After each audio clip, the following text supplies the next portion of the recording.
Yes, please love everyone. Thanks for being here. Another episode, another segment on Real Radio Talk. Looks like we got Shepsu Heru decided to come back through. No feelings involved. That's good to know. And we got the Oracle here, and Mr. Matsu is here.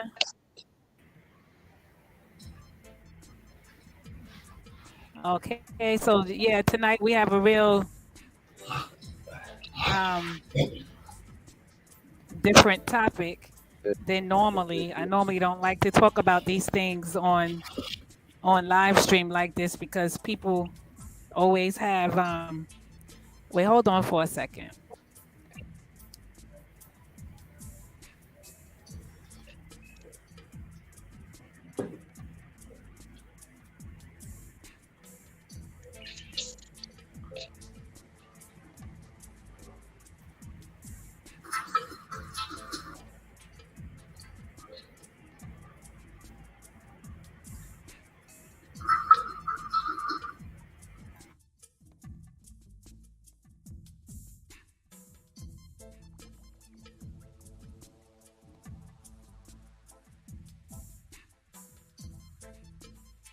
When I set up the YouTube, it asks you if you want to put a location, so I just did. All right. Okay, no problem.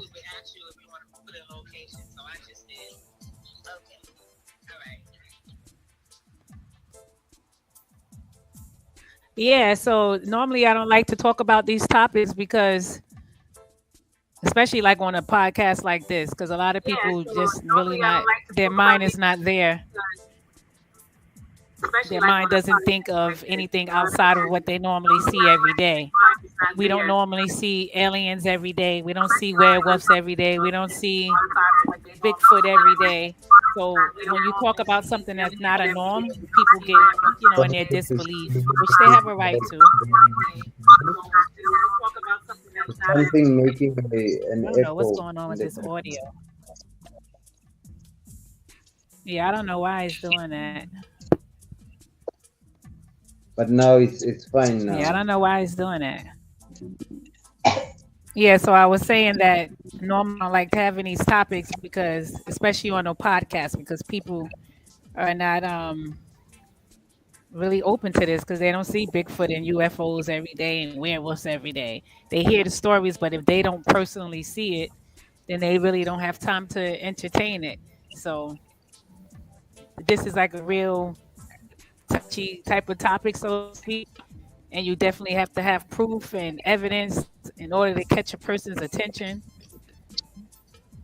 So I just found some proof from normal people that go to work every day, like you and I, normal people that live to survive, blah blah blah, that have had these encounters. And some of the people aren't normal. Some of the people are U.S. Navy officials, ex-policemen, ex-investigators. Some people in high positions also have these encounters. So it's not just normal people, I should say. It is some people that's in other positions. I don't know about you, Shepsu Haru. Have you ever came across any of those encounters with UFOs and Never, Bigfoots and werewolves? never, never, never. But you heard of the stories.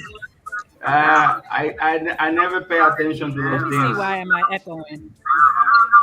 I think the echo is coming from Shepsu there. Maybe try to mute the TV.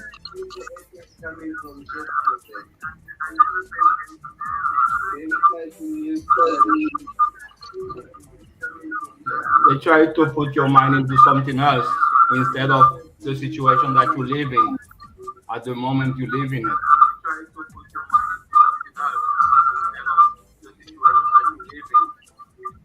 Um, the audio from your side, brother, is not clear. It's making an echo.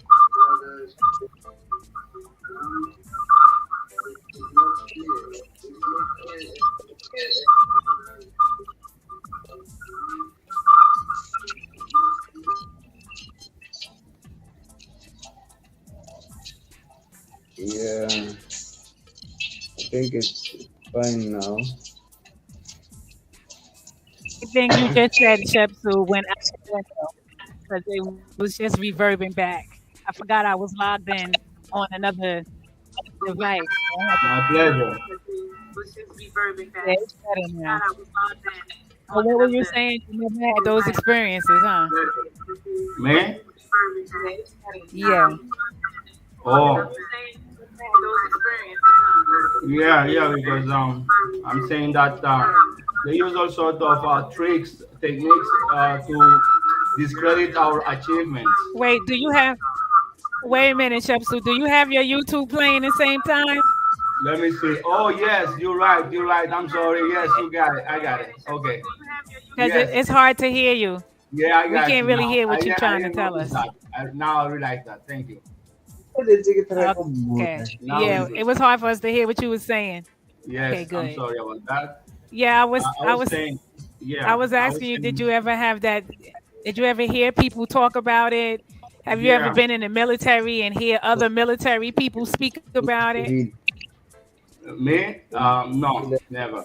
The thing is like, they always use those type of tactics to discredit our achievements. So they don't want to tell you that black people were the one who created the pyramids. They don't want to tell you that black people were the one who civilized America. All those the so-called Indians that they talk about that created Right. those pyramids. And even in China, there are places that, well, I mean, in, Japan, there are places that you cannot go because all of their gods are blacks, and and even in Uh-huh. that others I think is that country from it's from Asia also, that they have black gods and they have a city totally deserted. That were Oh, the, you're talking about Cambodia and Cambodia. Vietnam. Yes, yes. Hmm. See those places. So they're trying to, they're trying to, because it's too amazing what blacks have done. It's too amazing, so they cannot believe that. So it's because nowadays, after we've been through such terrible situations, enslavement and all that stuff, so that we are basically retarded compared to our ancestors, to the achievement that our ancestors used to do. You see, we don't think the same way. We have a different perception of Yeah. reality. So that's what it is. You know? Thank you. Thanks for asking. Yeah, that's true. Yeah, I just wanted to know because you never know. Sometimes people throughout lifetime they have these encounters, so you will never know if that happened if you don't ask. You know what I mean? And plus, I know in places like New York, the Carolinas, New Mexico, California, those are hot spots for Yes, UFO activity. And when you I heard go, that. like, when you go more into the Midwest, yeah, when you move more up into the Midwest, like California, Montana, Oregon, Canada, that whole region is not just UFO, but Bigfoot. Bigfoot Yes, sightings, even yes, from the natives of Canada, the Cree elders of Canada, yes. they even could tell you exactly how to track them down. You know, so it's good, but then again, it's not because then you can't really show people the proof that they're looking for because people want proof. See, they want to see Bigfoot. They don't want to see Yeah, I would a like to see video of him. somebody saying they saw a Bigfoot. Exactly. Yeah, you know what I'm saying? They don't want to see they don't want to see him in the book. They want to see it for Yeah, themselves. And a lot of times we won't be able to deliver that type of information. yeah. And they have all kind of technology now. They should be able to track him and then film him, and that had never happened. And one thing I always ask them too about all people say, "Oh, I believe on UFOs. I believe, I see." But what can that belief do for you at the moment you're living now? Are you gonna get more money? Are you gonna be having better quality of life? What are you gonna do with the belief of it? Is it gonna help you in anything? But they cannot answer that, but they're still going on with the belief. So I as well leave them alone.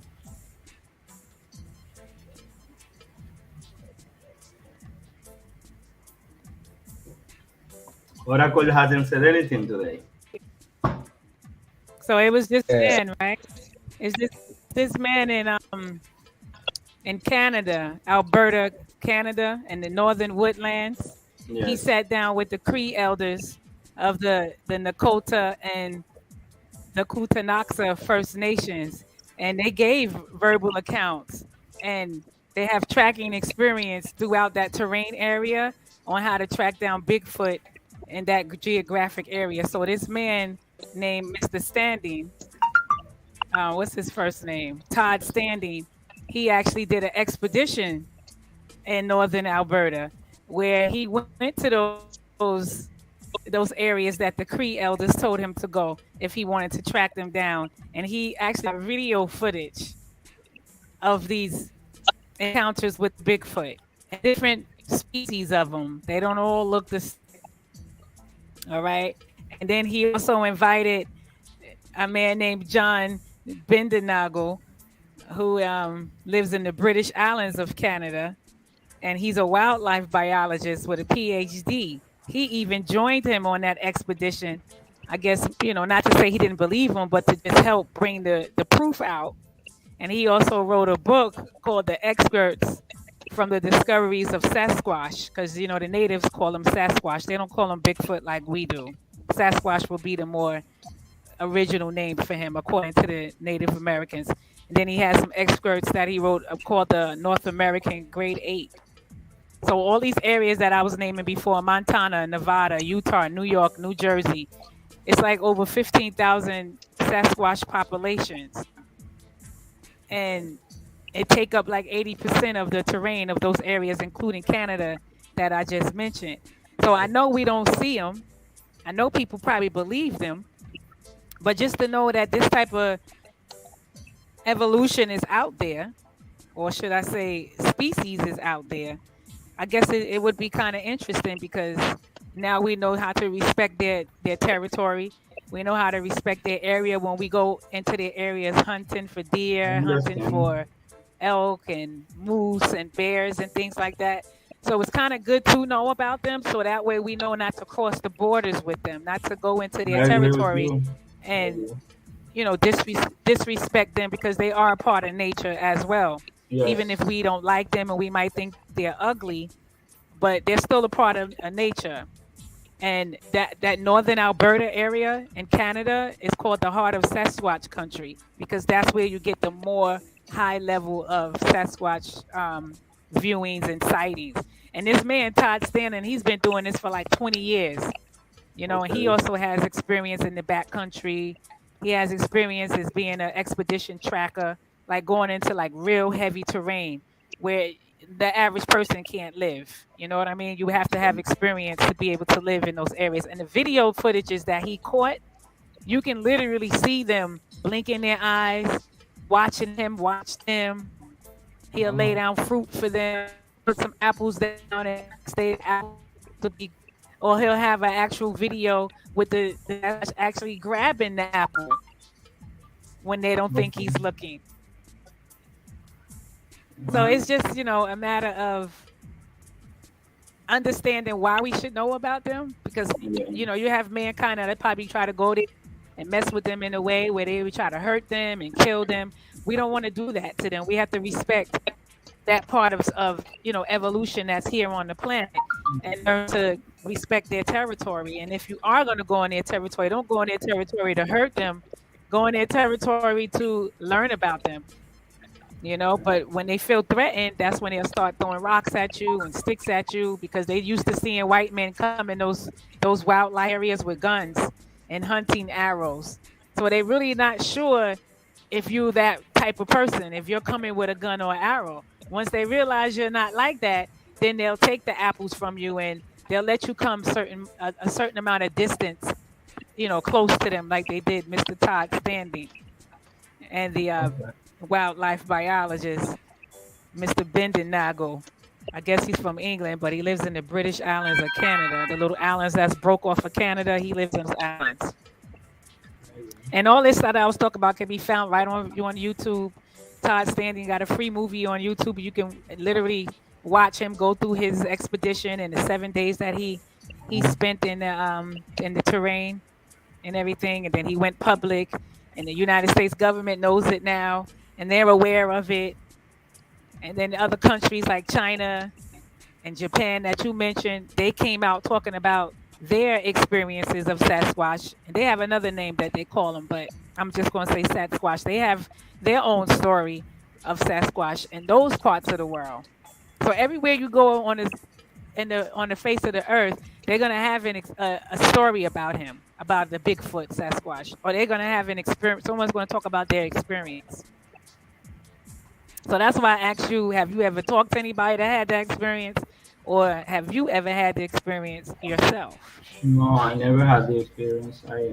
But I don't deny that there are other beings existing. The only thing I can say they're not at a higher level of evolutionary development than we are. You see, because we have the ability of becoming conscious, and but I don't deny that. The only thing that I only focus on the things that I can utilize at the moment I'm living. I don't focus on things that if I, as you said, if I had to go to those terrain, I have to visit those places. It will be good to know about those things because like that, as you said, how to keep your distance, how you respect their boundaries. You see, if I were to go to those places, but I don't have any intention of going there, so I will only be focusing on the things that I have to I'm involved with. So Yeah, I know what you mean. Yeah, I know what you mean. Right, right. That's the only thing to say about the Bigfoot Sasquatch.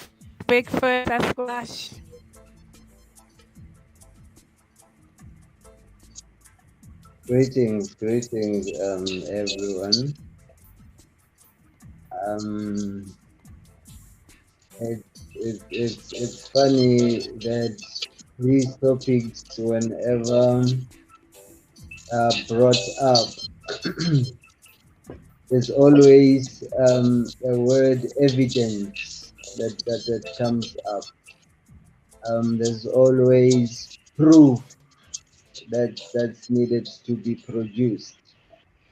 Um, we human beings, we believe in something that we see with our naked eye. If you can't show me proof, then I won't fully believe what you are talking about. Then we have people who take things in faith, whereby, like my brother Shepsu just said right now, that he believes that there are other beings, even though he hasn't seen them, but he believes that there are other things which are more advanced than we as human beings. That may be the belief comes from a place whereby something was taught or something was experienced by one, for them to end up believing that there is an existence of other beings apart from us. And now, I for one have had encounters which I will explain later what type of encounters they were and what types of creatures I encountered. And I will also bring some of the things that I have learned in my spiritual journey or through my initiation process. I will bring up those things in terms of trying to give that proof that ones may be asking for. When we talk about such creatures, we have different names for different creatures. And I heard Sister Nigesti was talking about the Bigfoot. Here in South Africa, I haven't heard anyone mentioning the Bigfoot, but there is a creature that looks like the Bigfoot, um, which it falls in the category of ape, so to say. And from the movies and documentaries that I've seen about the Bigfoot, I can say these creatures are related. And many South Africans can maybe back me up on this one, because such a creature is known about. You know, there are people who know about it. It lives in the mountains.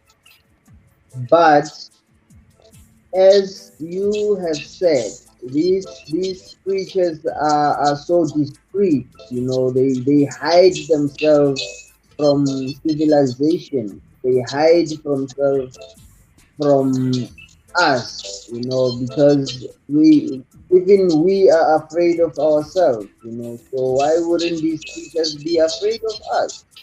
You know, as I said last time, we have the tendency to colonize everything that we come across. You know, so yeah, such creatures do exist, and there are people who are encountering these creatures, but because there is a stigma attached to such experiences, if you go out there and tell people that you have seen a little short thing with hairy skin, and just the description is just gonna make you look crazy, you know.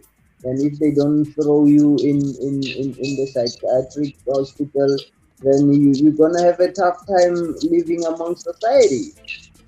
But hence, we are having less and less testimonies about these encounters because people are afraid of being um, stigmatized or labeled as crazy, you know. But today I will speak from a personal experience, and I will also reference from a few people that have consulted with me who have encountered such things, and it wasn't something that they came to me with as a hearsay, or something that they were told about. It's something that they experienced themselves. So even I could tell if someone is lying to me or someone is testing me, because I read a person's aura before I listen to their story, or before I listen to whatever problem they want me to help them with. So from reading their aura, I could see that they truly experienced what they were about to tell me. And when they start to speak, I already believed them because I had already seen their experience within their aura. So yeah, I'm gonna speak about those encounters from some of the people who consult from me, and from the ones that I had experienced myself. So before I go into that, I had a bit of a cold a few days ago, so my throat is still not well. So I'm busy drinking some ginger. You'll pardon me on that. Maybe someone can say something for now so that I can just clear up my throat.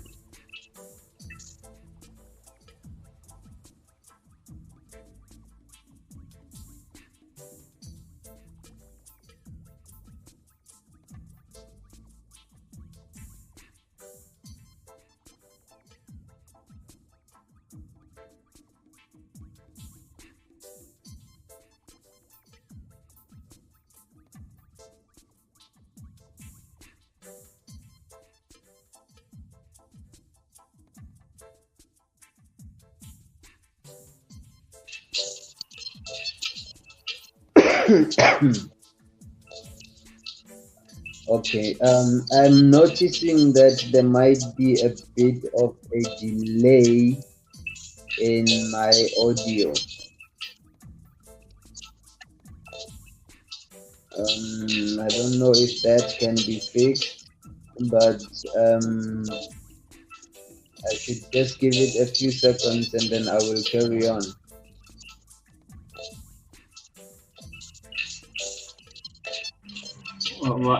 I can hear you clearly.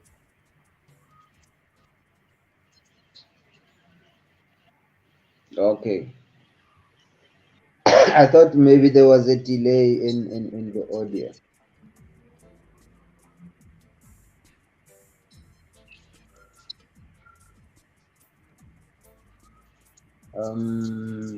Right. Let me move along to my personal experience. Um, I have had visions before I realized my gift, before I knew that I had this gift that I have.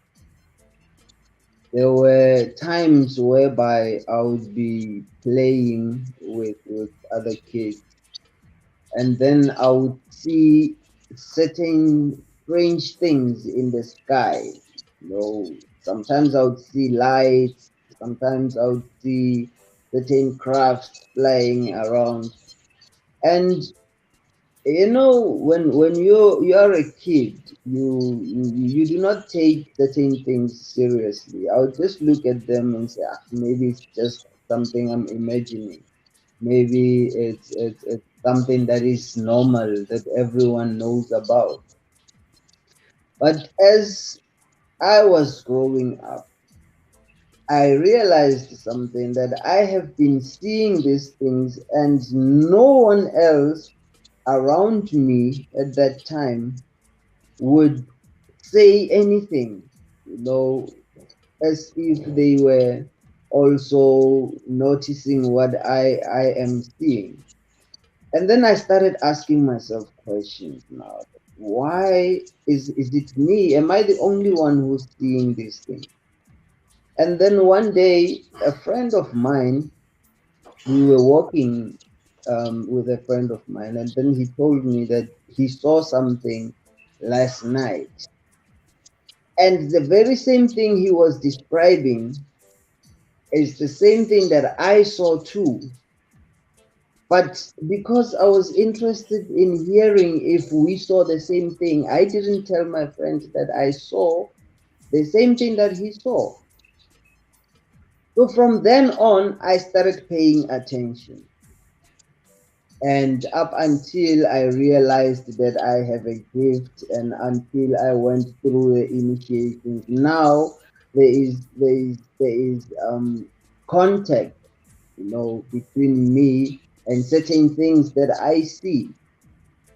Of course, to a normal person who hasn't seen such things or who hasn't heard about such things, when you talk about these things, you will either confuse them, or you will either give them certain ideas about you, whereby they will start thinking in a certain way about you. So hence I am saying, people who are experiencing these things have difficulty talking about them.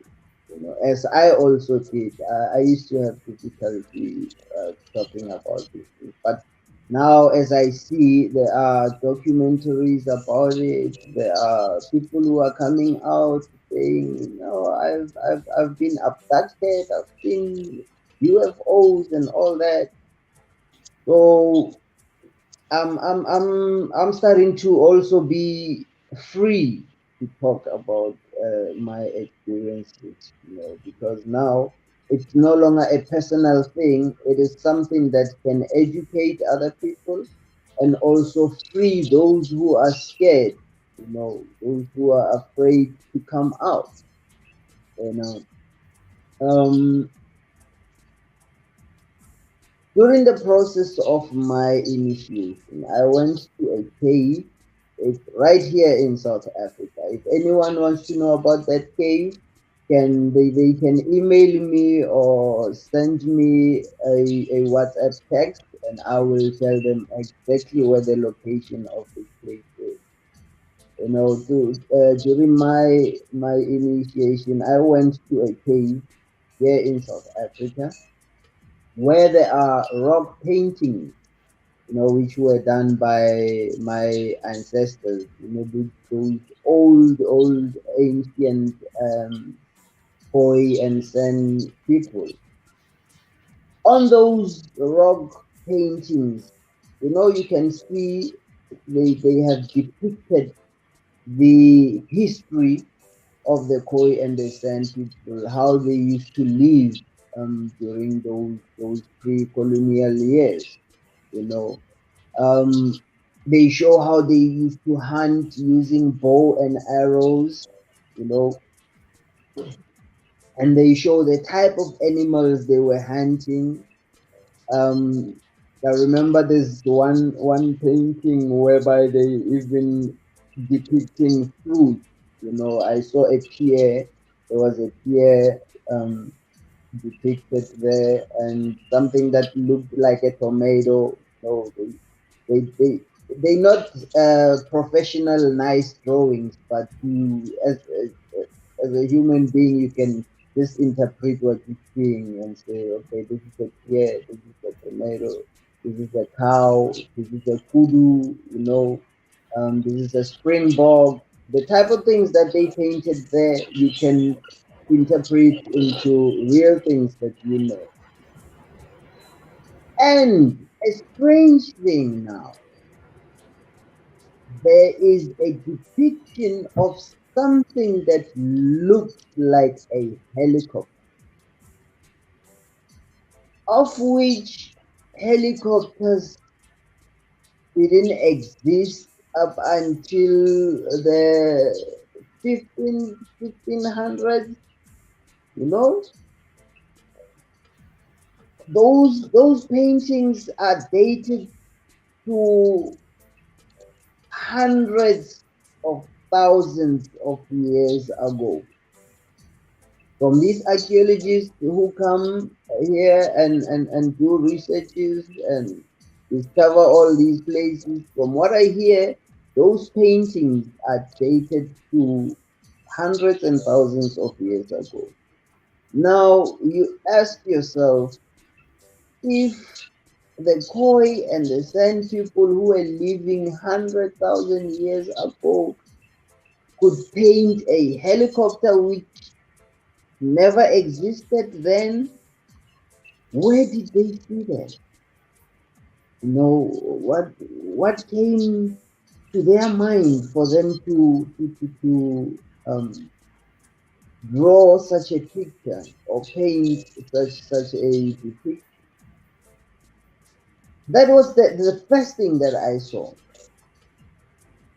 only to find that it was not the only proof of our ancestors encountering beings from other planets. There is another one whereby an elder who is a custodian of the history of African Bantu people. He speaks of the beings that arrived here and brought with them certain things that still exist even today, and things which are hidden from those who come here in the name of archaeology, research, and when they get here, they steal those artifacts and go put them in their museums there in the West. So to add on something that my good brother said here, Sheptu, that proof is needed. We have a picture or a painting, rock paintings that were done by our Khoi and San ancient ancestors. Now we also have artifacts which were brought here on Earth by our visitors from other planets. But now those artifacts are hidden, and only and to reveal the location of that those artifacts, I think it will be injustice to our ancestors, because now we know that they are going to be stolen. Those artifacts, they are going to be stolen and taken to museums in other countries where they will make money out of it. So there is proof, you know. These people do not just speak of beings from other planets coming here and interacting with them, and others have left, others have hidden themselves somewhere here in our planet. Because remember, there are places that we haven't explored. There are islands which we haven't been to, of which those islands are, are homes to certain creatures that we haven't seen yet, you know. So you should ask yourself, what else haven't we seen? Because now we have underground tunnels and cities underground. Who's living there, you know? So to reveal certain things, um, it's either you putting your life in danger or you putting other people's lives in danger too, you know. And please, no one should call me or come to me. I don't know where the artifacts are, are hidden. So I'm just relaying to you guys what has been told to me by the elders. That there are artifacts. I don't know where they are, but they are there.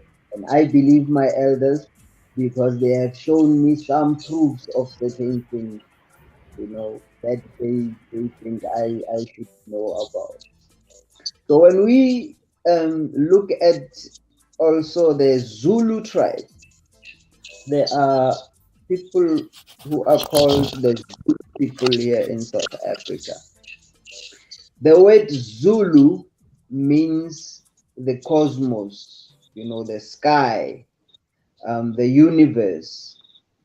So when they say they are Amazulu, Umzulu mina, it means you are a person of the cosmos, you know, a person of the heavens, meaning that they have descended from somewhere and came to live here on earth. So anything that comes from the sky and lands here on earth, we know it's extraterrestrial, you know, it's aliens. But now, in your science fiction movies, aliens are depicted as those things with huge heads and huge eyes, and you know, of which it is someone's vision. You know, it is someone has experienced a certain thing that looks like that.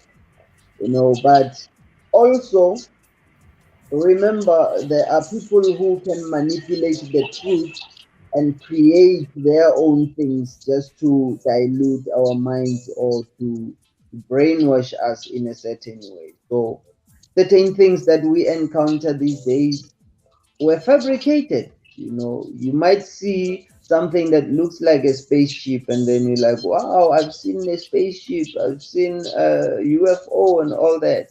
Only to find that they are holograms. You know, all these technologies that exist today can fool anyone. You know, with certain agendas that maybe someone wants to use against us, but the true reality of these mystical creatures is there, you know, and there are people who are experiencing these things on a daily basis, and there are people who have experienced them even way back in those ancient days, you know. Hence excuse me, if you can look up there at the top of your screen, there's a cover of the book that I'm yet to release.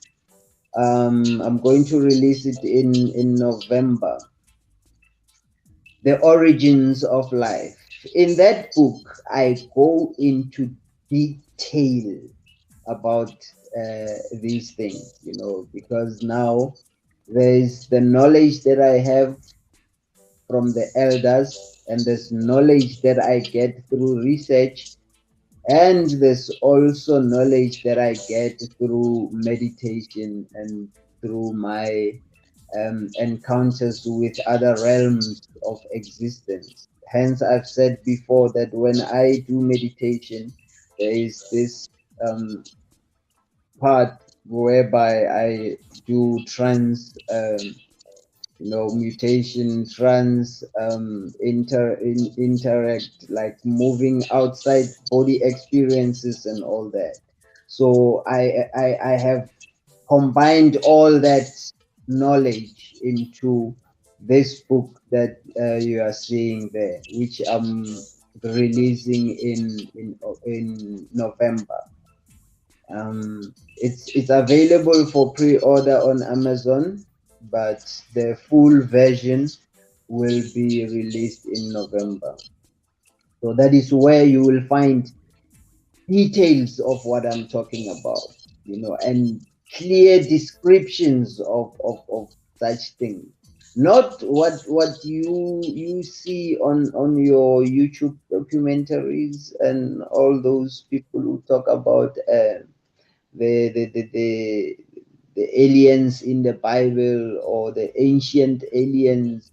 Um, this is something totally different that I think maybe it will resonate with certain people if they get to digest what is written in there. So yeah, I don't know if anyone has Yeah, something to, so I can clear my there's throat. also there's also a few people that I found on the Sasquatch Chronicles. Les Stroud is the host actually for that YouTube channel. Should I say for that program, that TV program that they actually, I guess, brought over to made a YouTube channel. It's called Survivor Man, but they also have episodes touching on different mythical things, and the Sasquatch Chronicles is one of them.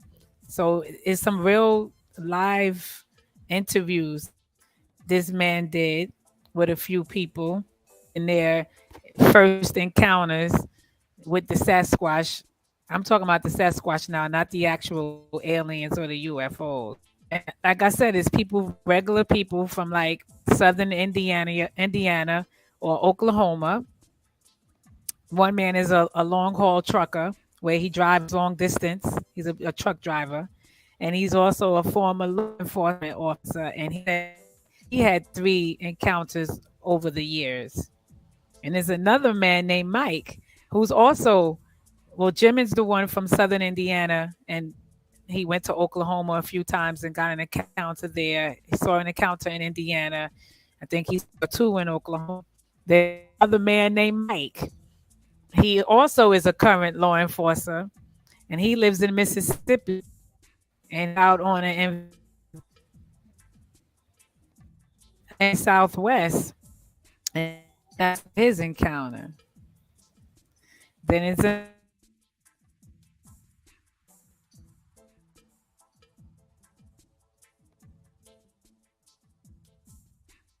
She lives in Mississippi,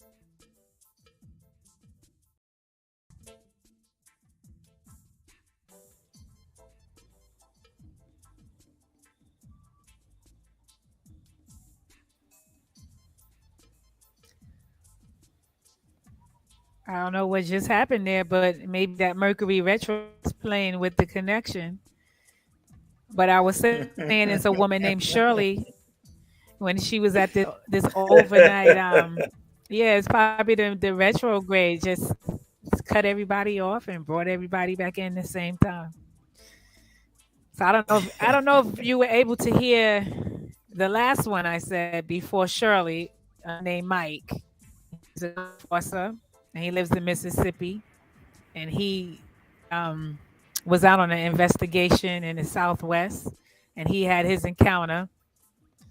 Then there's another woman named Shirley. She's from California, and this happened in 1966. So Shirley is like in her 70s now, But she spoke about her experience on the Sasquatch Chronicles when she was 12 years old at an overnight camp in one of some parts of the desert in California. I forgot the name of the desert. She said she was in Seneca Valley or something like that. They had an overnight camp in Seneca Valley that her school was hosting, and she went for her birthday. Her stepfather treated her to go for her birthday, and she went to use the bathroom. And as she was on her way back from using the bathroom, she ran into the Bigfoot type of being. Then it's another man who is a ex-military combat veteran, and he's been in the military for like 20 years. But he decided to buy some property in Oregon. He's from West Coast, and he just needed to get away because he was dealing with PTSD because of the horrible shootings and killings that he experienced when he was a veteran in the service. So he just needed to get away.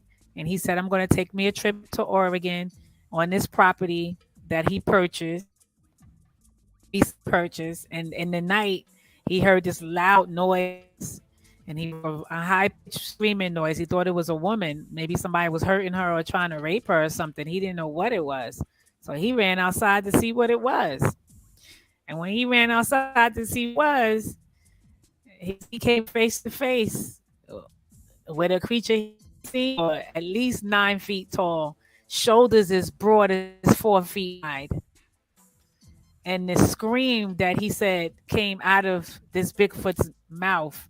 He said for days he just felt weak. Like that scream alone made him exhausted. It just exalted him. Took all the energy out of him. He was able to eat and drink like normal, but he said it was just something about his energy level went totally down for a few days. And he said they had their little baby was stuck in a hole, and that's why they were there around his camper that late night looking for the baby because they heard the baby screaming, and that scream that he thought was a woman was the baby in the hole screaming. So of course the parents is going to come out and look for the baby.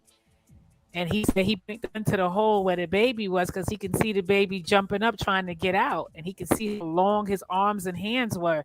And I guess the father of that baby started growling, and the mother kind of like put her hand on his shoulder to say, no, he got that gun and he's pointing it out our baby in that hole. You better not even think about him. And he said he moved the gun away from the hole. I guess it was the mother or the father of the Sasquatch grabbed his hand real quick in the hole and flung the baby behind him. And they started walking backwards real slow, like after they stood there and stared at each other for a few seconds to see who was going to make the first move or what. And when they realized that the man Mike wasn't going to do anything, because they can also feel your energy. They might not can't have a conversation with you like me and you, but when she put her hand on his shoulder, Mike knew she was telling him, if you shoot in that, if you even attempt to go after him, he's going to shoot our baby in that hole.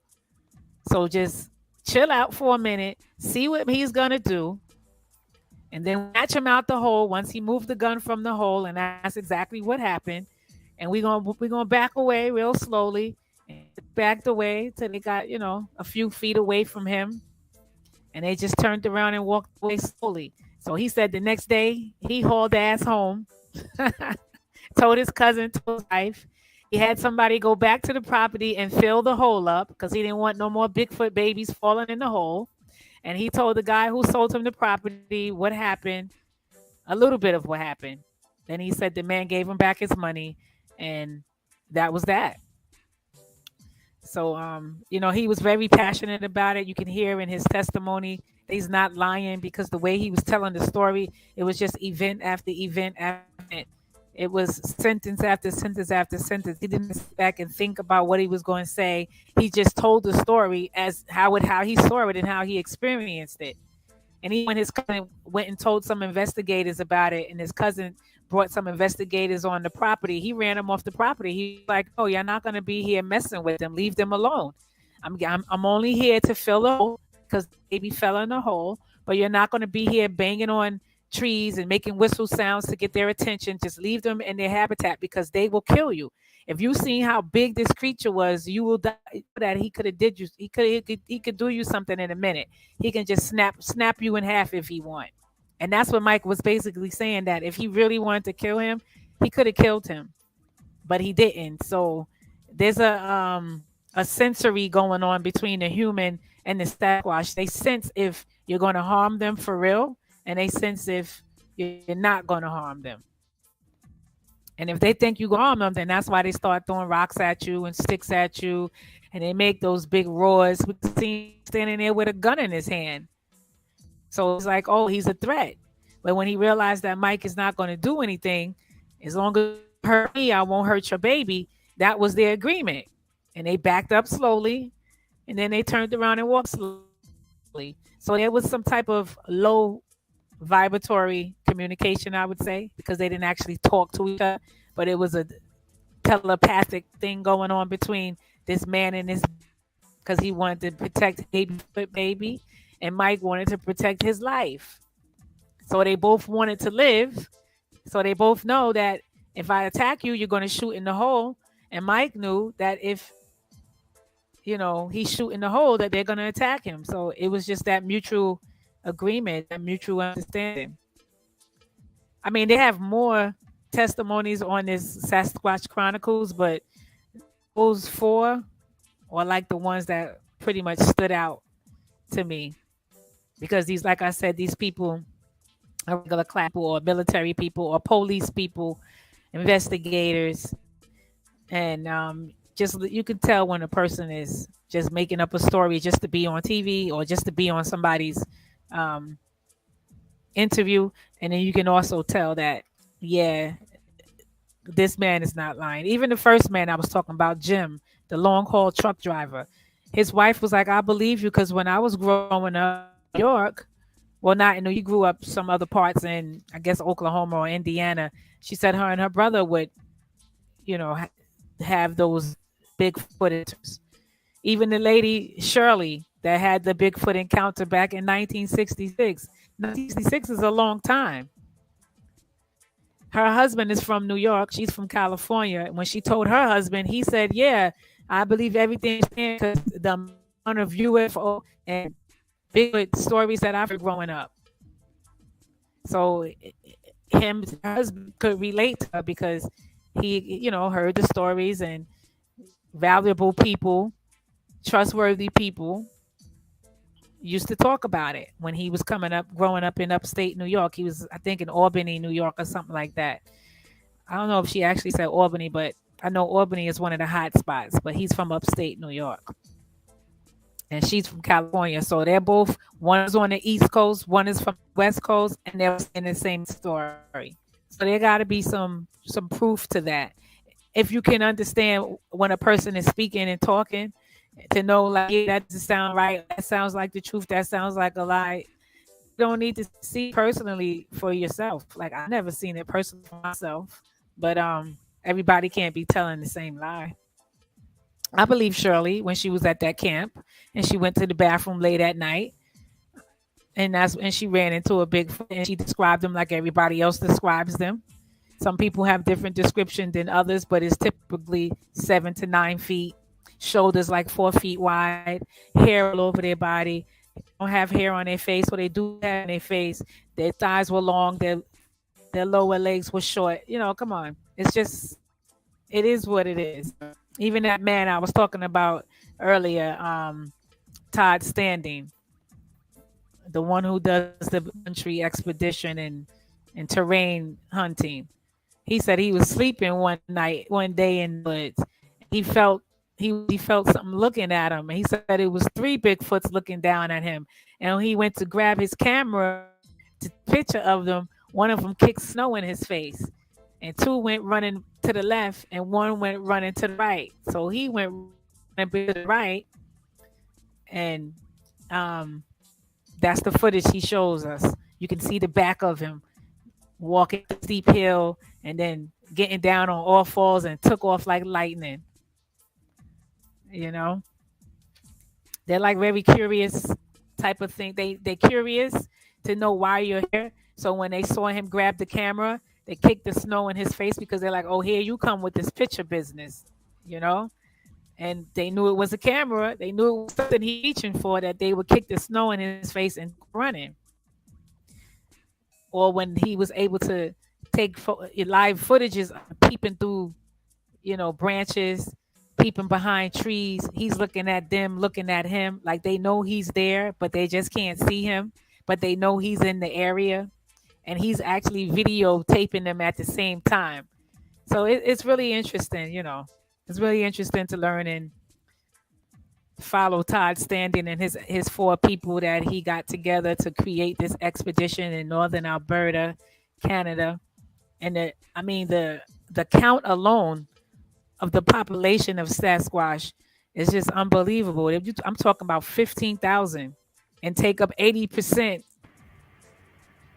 of the range between the United States and northern Alberta and the rest of Canada.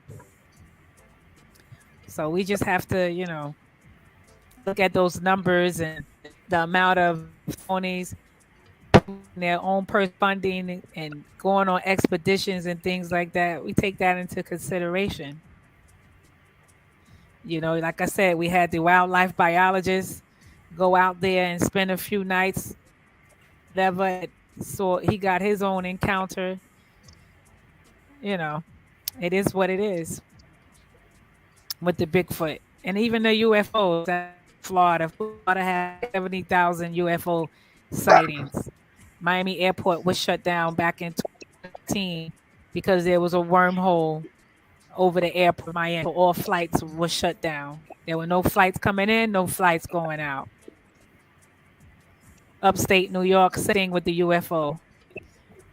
New Orleans, Texas, California, North Carolina, South Carolina, you name it, all throughout the United States, people have had their own little UFO experiences, from children to older people to middle-aged people, you name it, about their experience.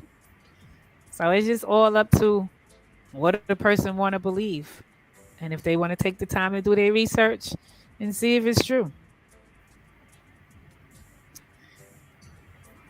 So, that's my opinion about it. Yep. Yeah. And we have to No, we also need to remember, we also got to remember that the Sasquatch is a multi-dimensional being. So he doesn't necessarily have to stay in the pine woods in the back country. He can interdimensionally travel from this earth plane to the next. yeah, yeah. That's why the man Through, said when the father Sasquatch screamed so loud that for days he felt weak within his being, because that whole scream did something to his energy field. His luminous energy field was kind of like depleted, so to speak, until a yeah. couple of days he can, recharge up again.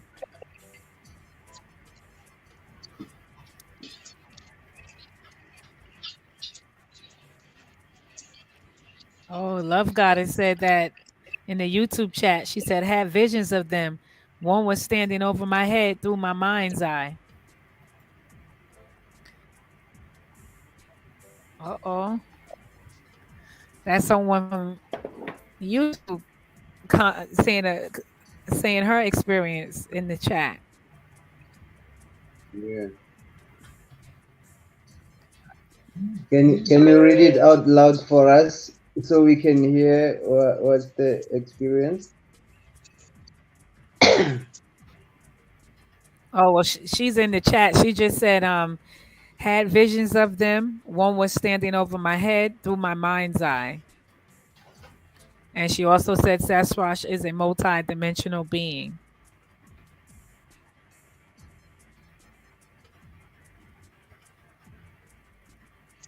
Okay, so she saw it Let me see in if she would like to go into details.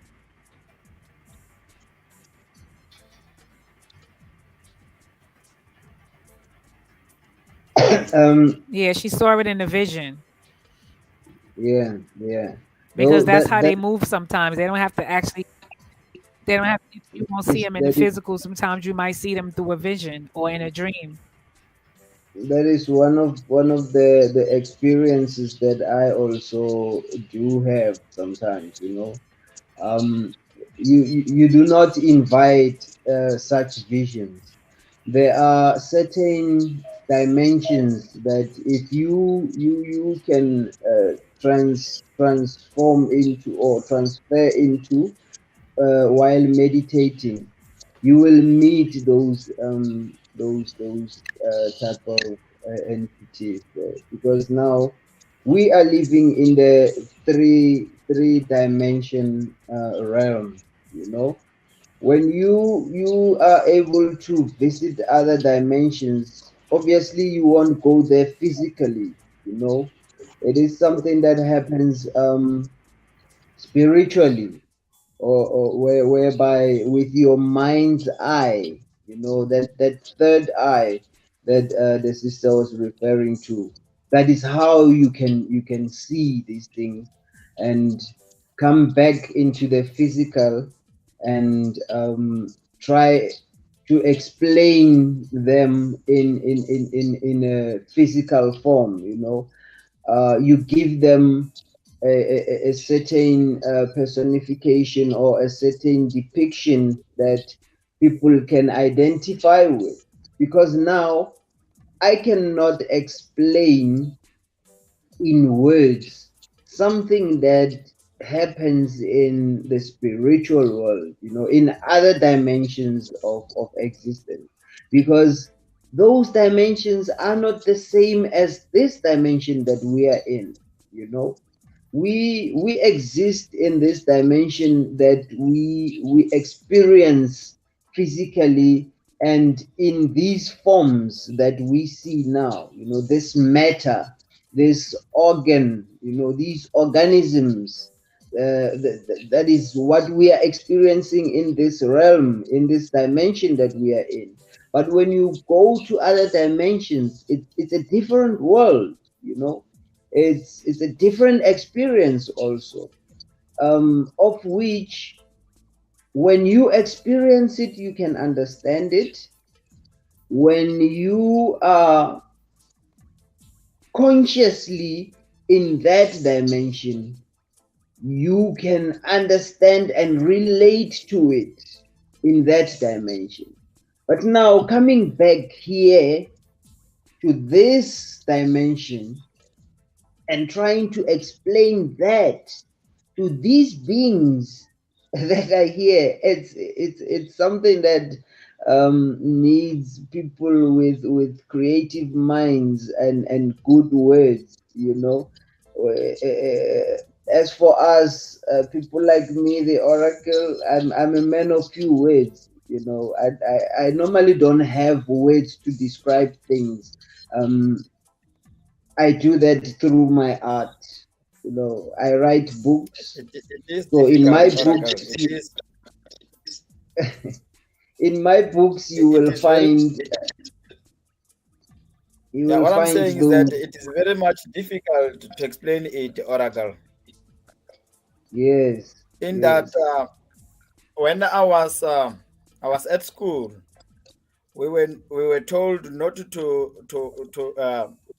get out at night, and I had to get out with friends to go and watch some movies during those years. I'm talking about 1992, 1993.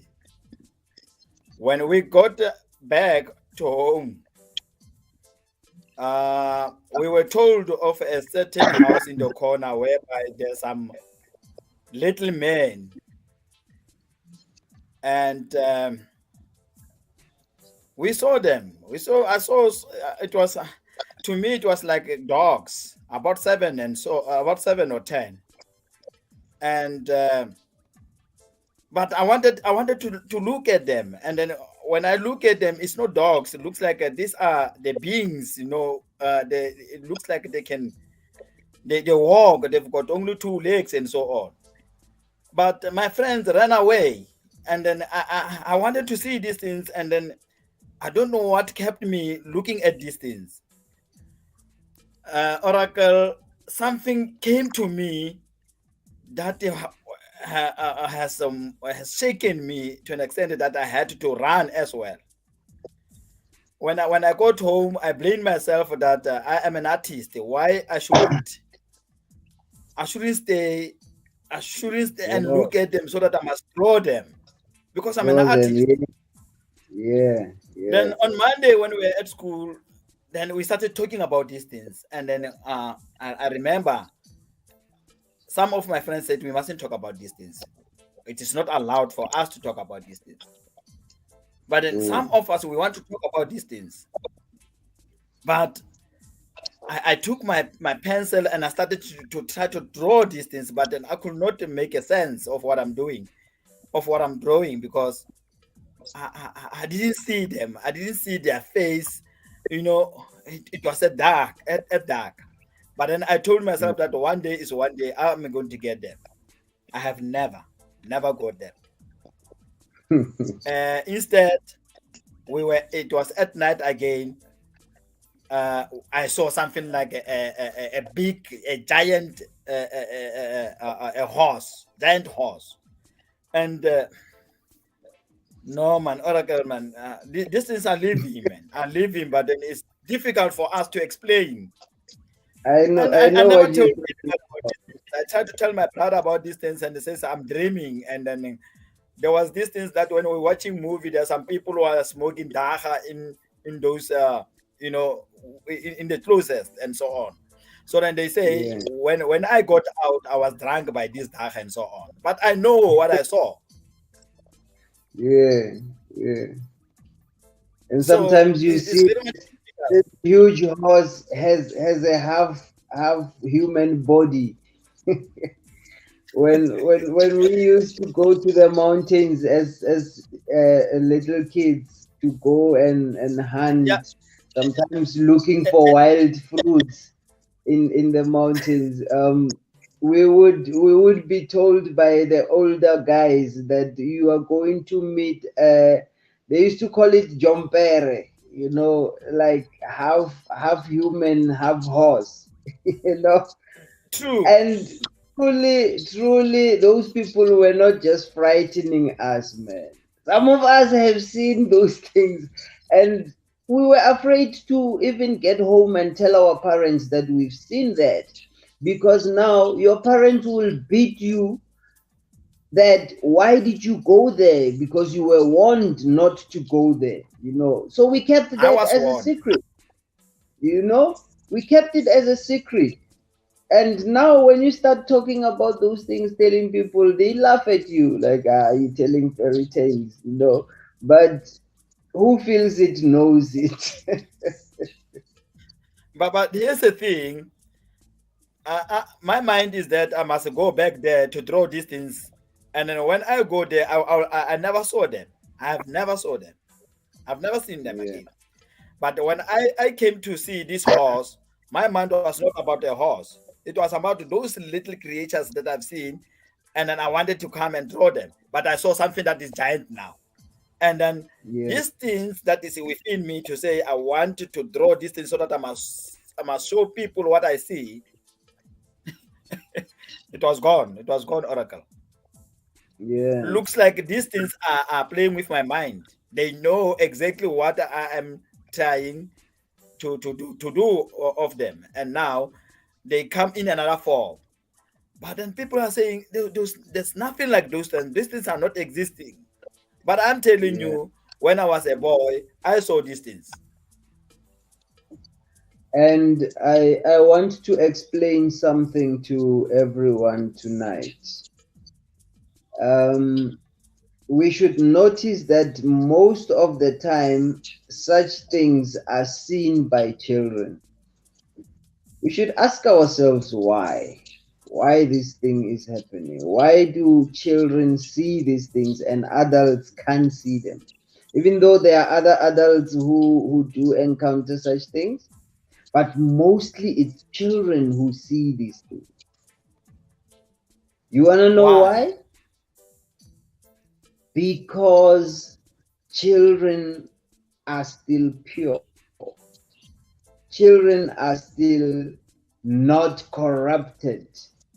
Remember, when the spirit comes to live here on earth, it enters the body with pure energy, pure information that comes with the consciousness of the spirit, of which the child hasn't learned the objectivities, how to object, you know.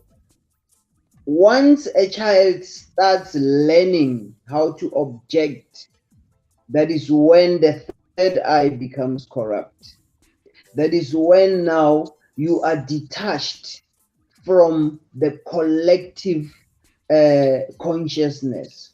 You are detached from the spirit world now. You become fully living in the physical world. Remember, when you are still a child, your mind hasn't been corrupted by lies. Your mind hasn't been corrupted by negativity and doubt. To cover it all, the most dangerous thing now that kills your third eye, fear.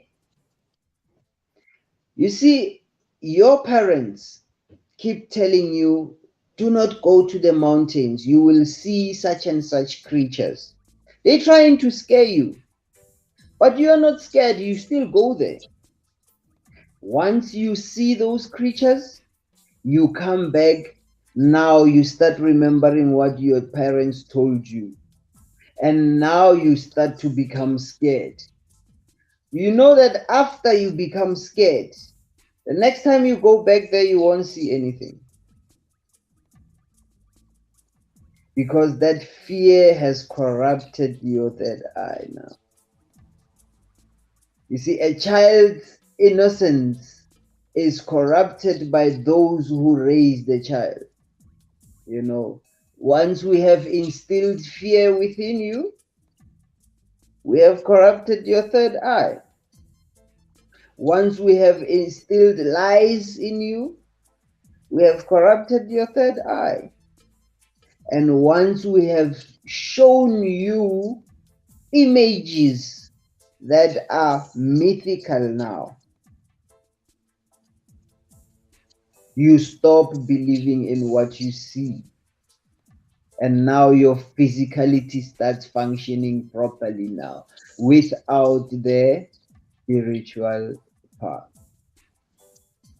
That is why when kids reach adolescent stage, that is when they say they are trying to find themselves. There's nothing that you're finding there. You are corrupting yourself forever. That is when you are killing the spirit forever. And that is why most people who have gifts, like the oracles, shamans, prophets, and such, most of them realize their gifts when they reach that age. That adolescence age, the puberty age, that is when you realize your gifts. Because it's either you are corrupted or you are still pure. When you're still pure as a child, strive to live like that for the rest of your life. You know, I know it's difficult to be like a child as a grown man, you know, of 40 something years, but that is the ultimate key, you know, the ultimate key to having this eye open. For it to always be open, you must be like a child, you know, be able to receive like a child. When you see things, do not look at them with objective eyes, but look at them as a child, you know, look at them with a child's eye. Be curious like a child, you know. Right now, if I tell you, Mr. Muti, to go into a cave, you won't even walk in there, because by the time you step on the opening of that cave, your mind would have already told you about snakes that will bite you in there, spiders, and all of these things that you are scared of, you know. So immediately when you enter there, fear has already covered you, you know. I have seen people who can swim going deep inside the water and never getting drowned, you know. They never drowned, and I knew this person can swim, but they got into the water and they didn't drown. But once you enter that water and fear comes over you, I'm telling you, even if you are a good swimmer, you're going to drown.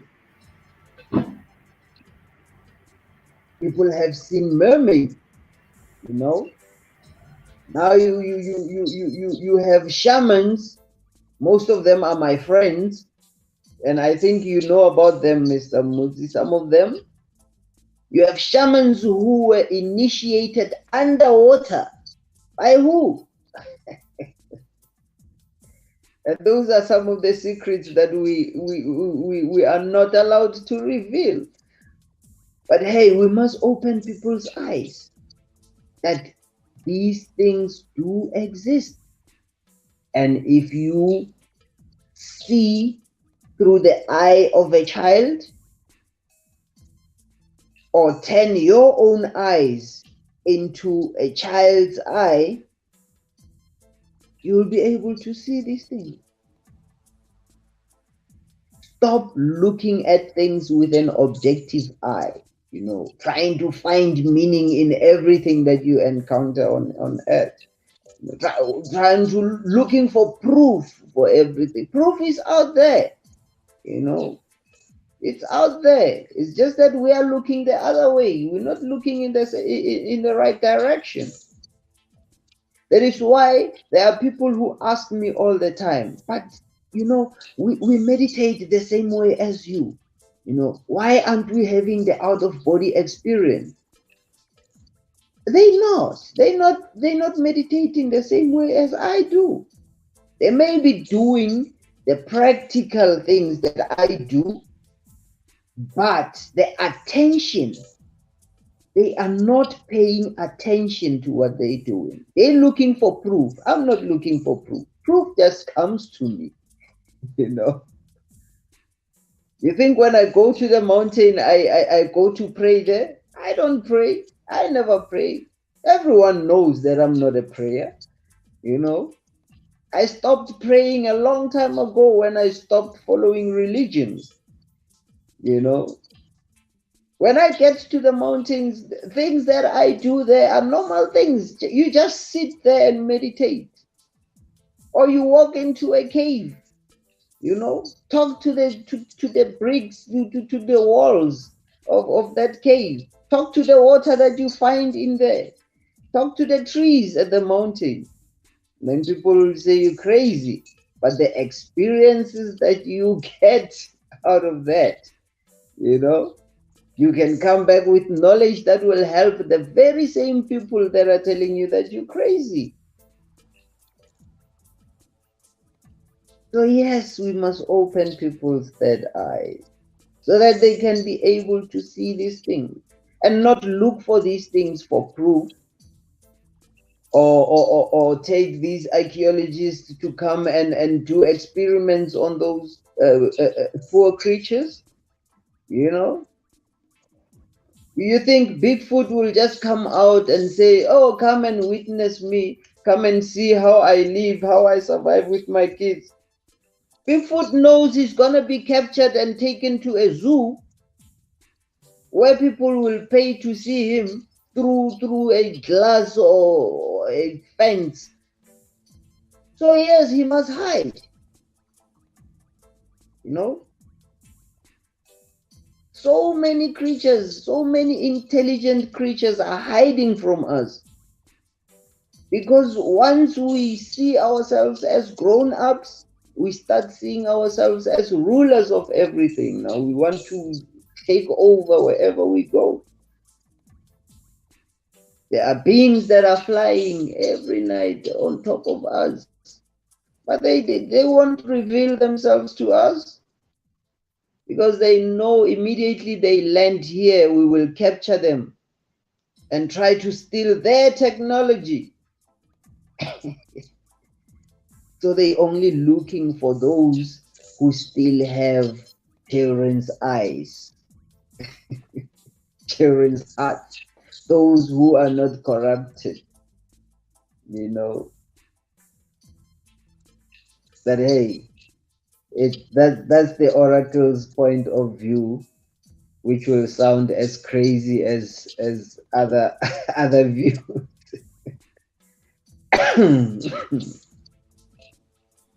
Ashe.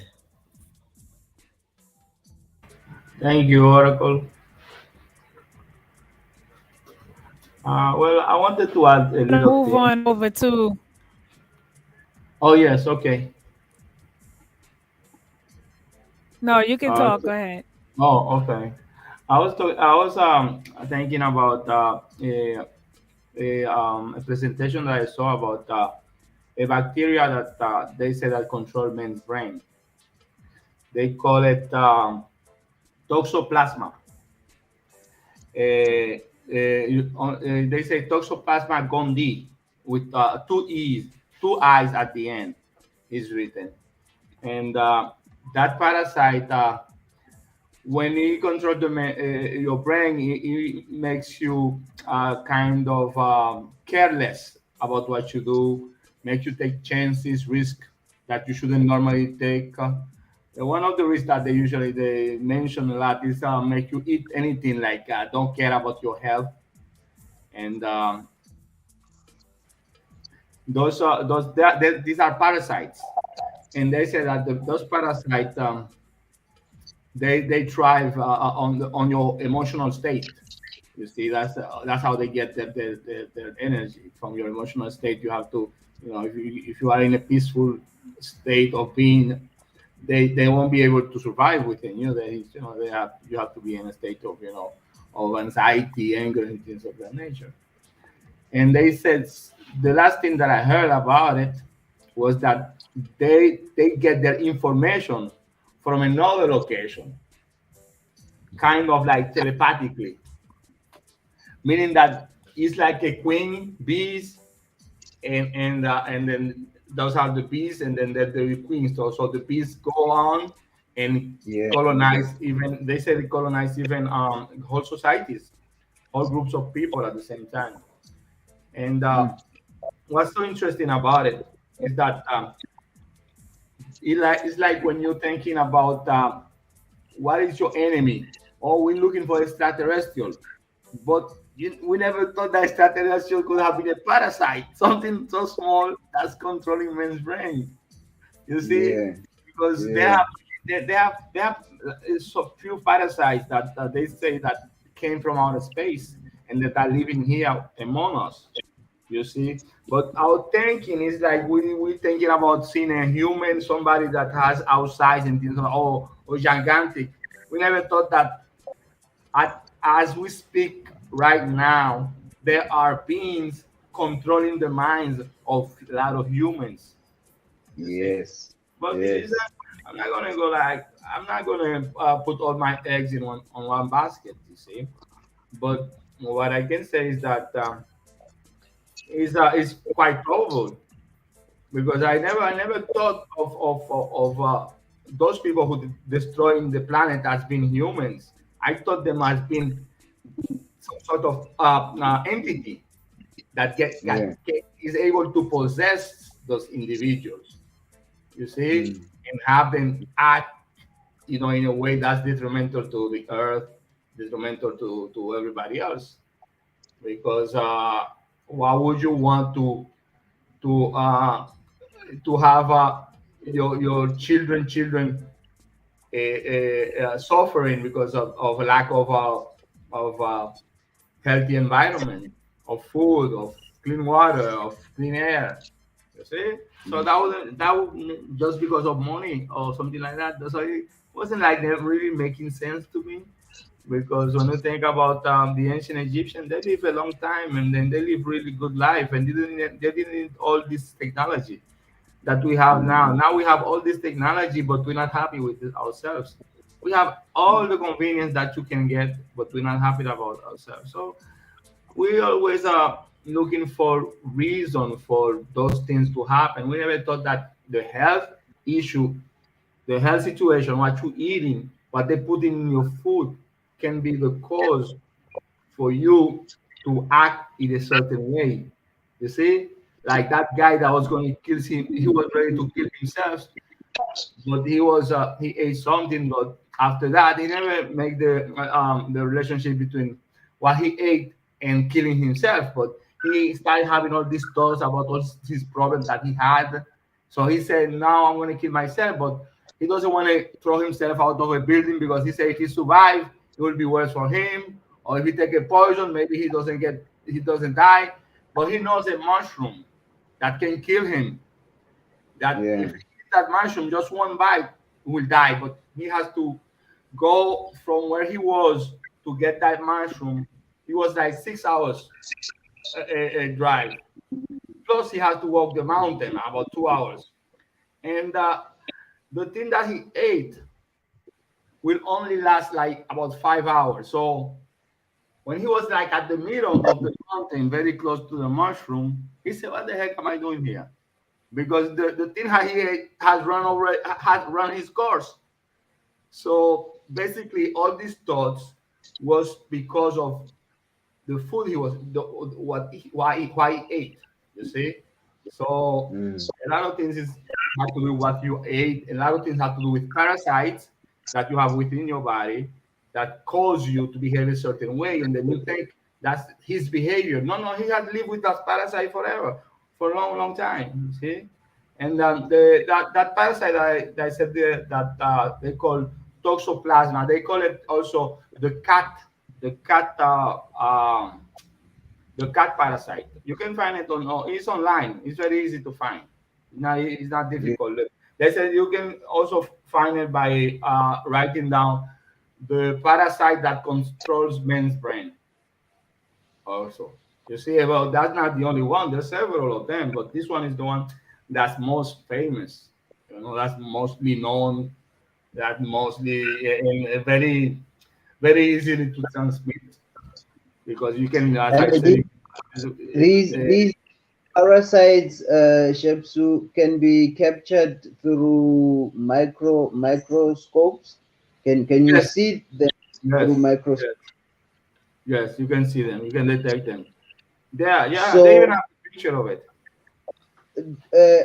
let me make a certain statement now. Don't you think that there are scientists who can now harvest these parasites and put them into injections and start injecting people Absolutely. into them? You think Absolutely, but yeah, that's a possibility. That's a possibility if they can find use for it. You see, they can find an advantage, because sometimes this parasite they can be in your system for years, and then you never know until you go into a crisis. Then that's when they can reveal themselves, because you have never if you never got into a serious crisis where you are in a state of mind, of yeah. anxiety, like depression, deep depression, or a crisis. You see, so that's Or when, a because certain Mhm. time in your life can activate them? Let's say maybe you are injected as a toddler, and then when you reach puberty, that is when they get triggered. Yes, a lot of all those things are possible, because we have also I also have several videos on this guy. He works for the government, and he's also a professor of university. He does lectures, and he was warning us about the nanotechnology, that simply by just touching a pen or something, they can inject something into you. I can give you all those links to get, because it's not I'm not talking about somebody who just talking about it. I'm talking about somebody who's a professor of university and that works for the government and at head chief. I'm not talking about just anybody. You see, people who have a big reputation. But I'll find the names and eventually I'll for the next class I can give you all that name, the name of the gentleman, and then the sites where he speaks about those things about the nanotechnology because they have done, for example, they have had attacks on the embassy of Cuba, on the American embassy of Cuba, where they have all these people have experienced strange things, all of them within the embassy. Well, but they say that this nanotechnology is something that can be created right those nanoparticles can be created right locally. That means people come, several people take board the plane with different parts to put it together so they can create a machine that will create those nanoparticles for whatever purpose you might want. That's why I'm saying that if you're a president of Africa, for example, of one of the countries of Africa, and they can threat you in many ways. You see, they can they have all this power. For example, we know so many people, so many head of states in Africa died last year. Many of them, including the president of Tanzania. But I don't want to really get deep into those conversations. But what I'm saying is like with those technologies. You see, if somebody, I believe, if somebody is going to be a president, you have to not to be scared of dying. If you're going to be honest, you cannot be scared of dying. It's difficult for you to be an honest president with all these people having all this technology, and they can anything. They can even pay somebody who works for you and do anything to you. You see, and then they tell you do what we say. We tell you what to do, or there will be consequences. You see? So that may bring us to the topic about the reptilian agenda. There are certain uh, extraterrestrial beings that are called the reptilians, of But which before they have before you given. before you explain that, right? There's a Yes, comment on the screen from Love Goddess, and she's basically, I guess, answering what Chepshu was saying, or feet, or replying to what he's saying, where she says every illness and disease are already within ourselves. Certain things we do, certain things we say, eat, etc., will activate these beings. And let me see the bottom part. I can't get the bottom part. Will there activate are these beings. ways to remove and replace them with our body of light. Right. Yeah, yeah. That is true. That is so true. Because as I was saying, The once you lose. nanotechnology that could be removed and replaced. Yes, because once you have lost that innocence of a child, now you have filled your body, the physical body, you've filled it with this lot of things that are unwanted. Some of them are useful, because it's information that will help you survive here on earth. But now this consciousness, the spiritual consciousness, it gets corrupt too by acquiring some of this information.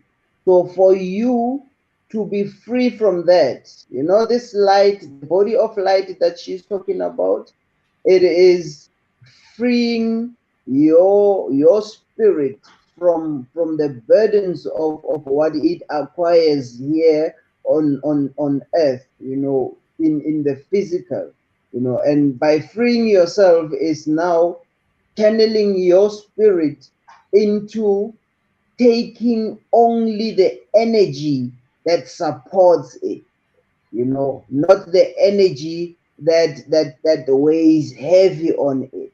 Remember, there are low vibrating energies and there are high vibrating energies. And Yep. those high vibrating energies are the body of light that she's talking about. But the low ones, it's the ones that you can call demons, evil, and all that negative side of things. You know. Yeah, because Now, yeah. yourself, it doesn't mean you wipe out everything, but you need to also find the balance. You know, balance between the negative and the positive, so that everything is in a leveled scale. Hmm. Yes. Yeah. So what I was what I wanted to add was about like when we're talking about those low energy or low vibration. Like for example, we know that within the hip hop music, or a lot of not only hip hop, you know, all those Yeah, some of it.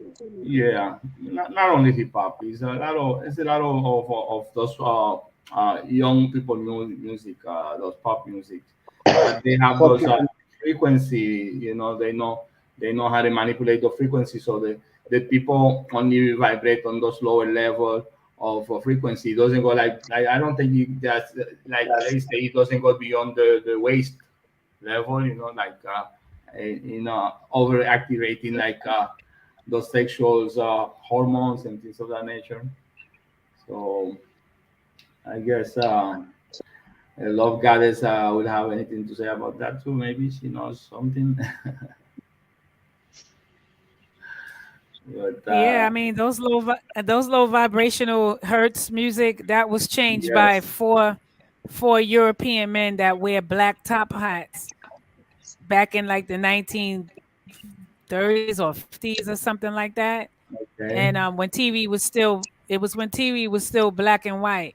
They changed it in 528 and from 423 hertz to okay. 440, Yeah, and which they is have the a 808 which too. is The not a good 808, which is the not a good 808 like sound is the most frequency. damaging one. They say. Hmm.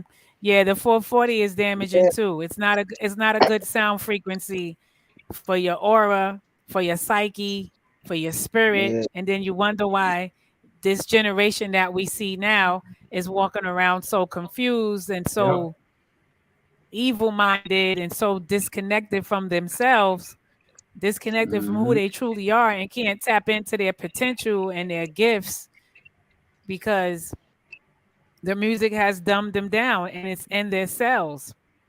yeah. It's now a part of who they are. It's a part of their DNA. Like that slave Um, trade syndrome is a part of a lot of people's DNA that has now took place into their being. mm. So this is what we're seeing from this, low vibrational music. Remember our ancestors back in the days in ancient times, they used to heal with music, you know, and they Yeah, it's also supposed to used be music. healing. Yes, they also used music to connect with other realms of existence, you know, with other dimensions. Even when they wanted to connect with their selves, their ancestors, the previous ones who existed before them, they used music, you know. Earlier today, I posted something on Facebook. You know, it's about the Rwandan people uh, doing a certain dance, you know, which is within their culture. But that dance is an ancient dance that was done by the Khoi and the San tribe. They call it the sun dance. You know, when they are communicating with the sun, drawing the energy from the sun. You know, they do that dance. I know how to do that dance, but I can't do it now. I'll show you some other time. Or you can go to my post on Facebook and see what I'm talking about. That dance is there's music played there, you know, even the rhythm of their feet when they dance, that rhythm makes a certain sound, you know, it makes music, you know, and they also clapping hands while they dancing. So all of that vibration of sounds that they make through clapping and stamping their feet and also singing. When you combine all of that, it gives a certain vibration that arouses something within you, and you can feel yourself connecting with something. Even the heat of the sun at that moment, when you feel those rays of the sun coming into you, now you're not talking the physical now. Physically you can feel the heat from the sun, but spiritually now you can feel the heartbeat of the sun. And that is how you do that transition. Now you transit and meet the sun in a spiritual level, which are those are the things that you cannot even, as I said before, you can't explain in simple words. Someone has to experience those things to know how they exist and what they do to oneself. So now music is a very, Yeah, very, the very music. dangerous. Yeah, the music is has always been a connectivity to the mind, body, soul, and spirit. It repairs Yeah, brain damage. It helps return lost memories. It also helped yeah, people when they were getting operations. They would tell the doctor that's going to do the surgery on them that they prefer to listen to a particular type of music during the surgery, and it just changes the whole mood and the whole atmosphere. When the music yeah, is at a right frequency, it changes the mood and the atmosphere in a positive way. If it's at a detrimental frequency, of course, it's going to do that same thing.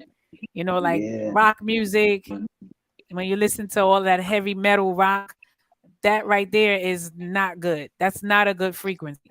Even though they're excellent musicians, don't get me wrong, they're excellent musicians, but the music yeah. is at a low vibrational frequency. The healing sounds, all of that has to be at a certain hertz. It Exactly. has to be at So a that is certain vibration in order for you to that get is that why healing now. effect. Yeah, that is why now you see most of our children, with generations to come, will struggle to realize their potential. They will struggle to find their gifts, and even their power, their spiritual powers. They will struggle to find that, because now the enemy has found a way to hypnotize them, and they start at a very young age. Hence I was saying earlier that once you lose that innocence, once you lose that child's eye, you are doomed. Even when we speak about extraterrestrials or other creatures that do exist out there, you will be one of those who are shunning us. You will be one of those who are saying those ones are crazy. Because now your mind cannot visualize up to that level. Your mind can't comprehend such things. Now how are you gonna go to the spiritual realms, now to the other dimensions? How are you gonna move from the 3D that you are in to 5D? you know because the third dimension that we are in is nothing compared to other dimensions out there. There are more than 11 dimensions out there. you know we are only Exactly. experiencing 3D now. How about 4, 5, 6, 7? If you can't even deal with 3D, how are you going to reach 5D? And already you have been brainwashed, and your abilities have been suppressed so much through music, through visuals, what you see on TV, what you hear, what you listen to on the radio, what you eat, as Shepsu was saying, what everything, this bacteria has been implanted in everything. So there's no escape, you know. So yeah, that's why most of our children will be stuck in this 3D. Hence, they will also struggle to move to other realms after they leave this physical body, after they die, you know, because now you are trapped in this matrix, in this 3D. So the reincarnation is assured then, you know. You will die and come back here. You die and come back here. You will be stuck in the 3D forever, for eternity, until you find a loophole, you know, until you find that light where you can just escape, you know, then you will move to other realms. Hopefully, you won't reincarnate back here. That's it. Thank you.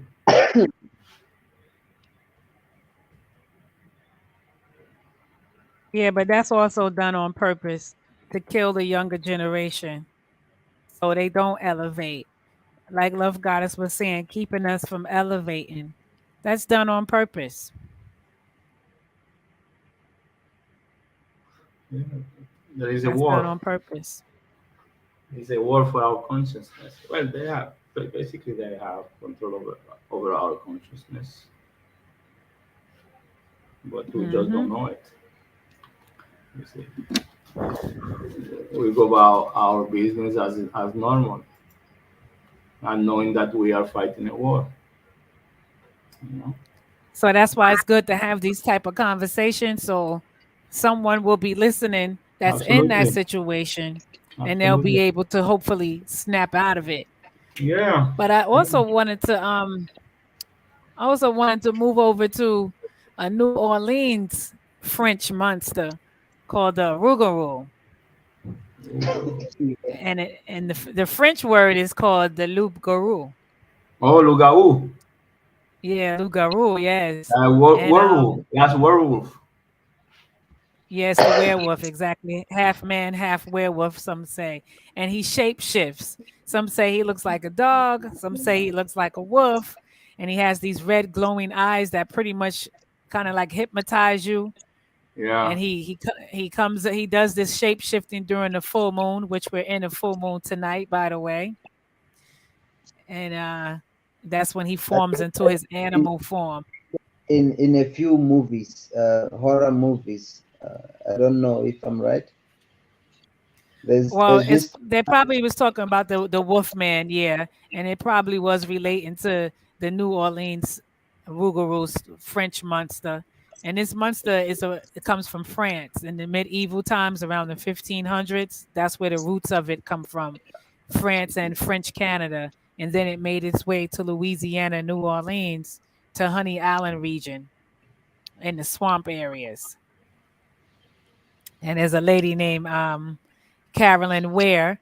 She's a professor at LSU, Louisiana State University, and she talked about the history of the Rougarou and how fast it is and its strength. And it's more than one. Like with the Bigfoots, there's more than one. And they're like 7 feet tall, you know. And this swamp monster, a lot of the elders in that area, they say you may not believe in the Rougarou, but that don't mean you safe. And Yeah. a lot of people in those swamp regions in the Honey Island area where the Rougarou have been seen over the centuries, a lot of them go to the voodoo priestesses or the voodoo priests for protection because the Rougarou is not like the Bigfoot where you got to go to the Bigfoot territory to find him. The Rougarou will be in your backyard when he ready.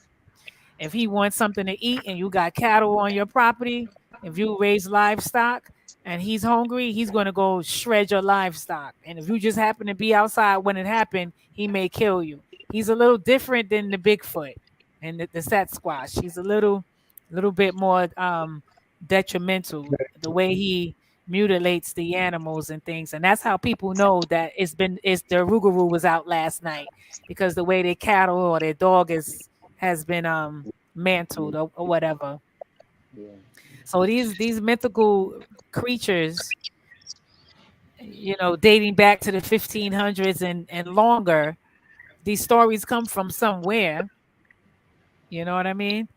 And you got, like I said, people from all age groups again talking about the Rougarou. And when you talk to them, they say, my grandmother used to tell me the story about it, and I believe my grandmother. No, I haven't seen it, but I believe my granny Mm. because they know that their granny is not a type of person that will just lie and make things up.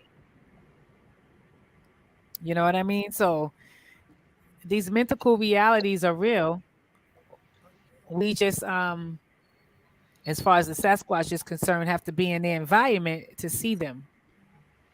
You Yeah. see, look, this is listen to Love God as we get sucked back into this realm until we decide to elevate. Oh, I guess she Yeah. was talking about the last thing you were saying. Yeah, Yeah. Yeah, Yeah. That's what we I have was to come back and do it all explaining. over again. yeah. Just keep Yeah. reincarnating until you do it. The only time you don't come back is after you reach the age 84. Once you reach the age 84, you pretty much disconnected from this earth realm because by Yeah. then you had did 108 moon cycles, full moon cycles, and 7 solar cycles. So once you complete 7 solar cycles and 108 full moon cycles, you should be about 84 years old. You won't reincarnate. You won't What they come back. say You is like, well, go ahead. well, many people have different idea about how this thing works, but because others say that is because you reincarnate because of your attachment to earthly things that makes you reincarnate. Once you can, or you are able to disassociate yourself from earthly things, then that's when you just gonna live within the That divine could plane. be how Yeah, I that think that's true. I think shapes it's to true, but you also, even if you are still attached to earthly things, even if you're a total jerk, once you have completed 7 solar cycles and 1008 full moon cycles, you're not coming back because you have completed the sun, the moon cycles. You're disconnected from this side of this realm. So once you leave, you're not going to come back because you completed those cycles with the sun and the moon. But Okay. I understand what you're saying. That is true for the ones that didn't live to past 84 years old. So if you're 35 years old and you're attached to certain things here, or you didn't live your life out the way it was destined to be, yeah, you're going to come back.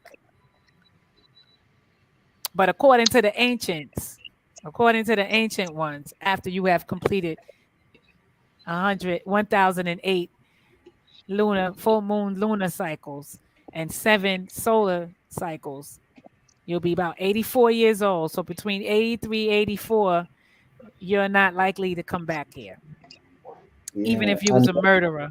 unless if you have opened up your third eye before you reach that age, then now you are able to transcend into other realms, you know, if you keep that innocence to a certain age. Because remember, there's leaving the body out of choice, and there's also leaving the body out of accident or someone taking the life out of you. So even from the shamans that I have met, they've told me about people who decide to leave once they have acquired everything that they wanted to acquire here. Even if you haven't finished that cycle, but now you have reached a certain level or a certain point of collecting within your spirit consciousness, you can decide to leave, you know. But I don't know, when you go there, it will be the agreement between you now and that dimension, whether you will stay or come back and go do that, you know. But yeah, I've also heard about that one that you just explained now, sister. The Koi and the Sand people, they count it in summers, you know. summer as in the season summer, because every summer is a year for them, you know. So that's how they count. Last time, Kufu asked me about the counting, and I promised him that I will find out and give him the answer. I have found out, and now I know how they date the years and other countings. Yes.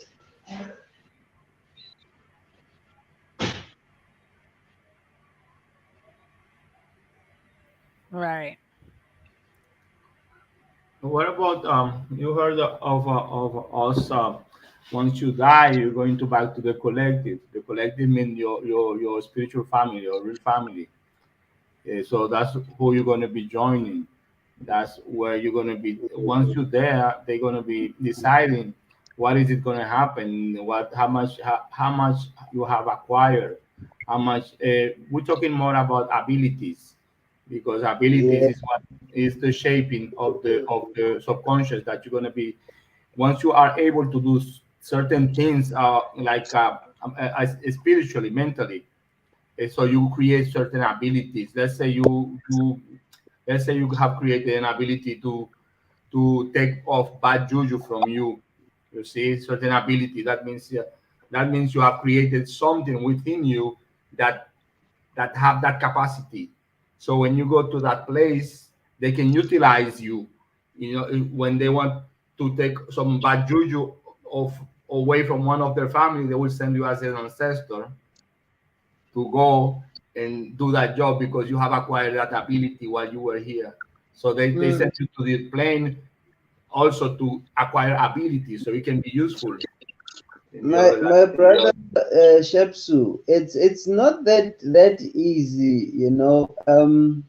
Yes, there is a point where you go back to the collective consciousness and meet the ancestors. I put it in inverted commas because now we are personifying the experience, you know.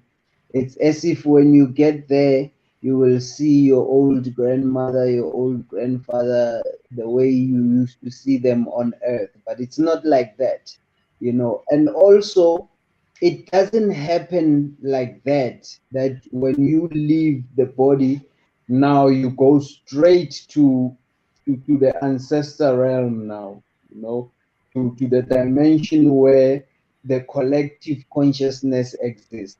It doesn't work that way. There are levels to everything, just as there are levels to you growing here in the physical. Even on the other side, it's the same. You are not born as a 45-year-old or a 50-year-old and then you start living with all the knowledge. You start as an infant.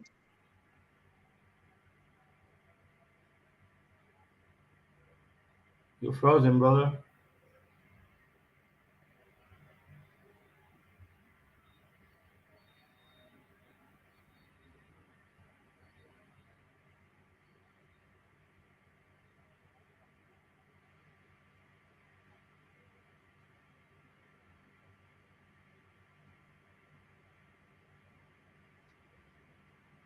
Okay, so we have to wait for the brother to finish what he was saying. But I do agree with that. That you don't go straight to the collective. You have to go through a certain waiting of the heart to see if you qualify to go to view.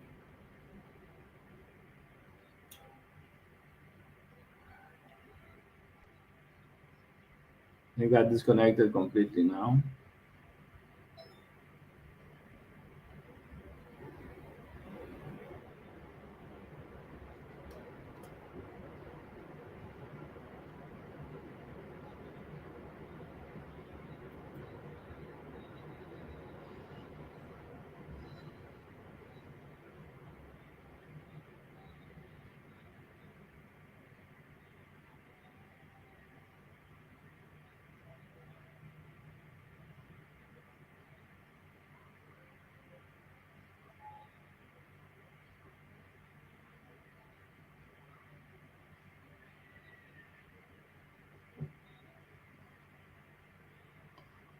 Yes, I agree with you, love goddess, that many people die, they don't even know if they dead. Um,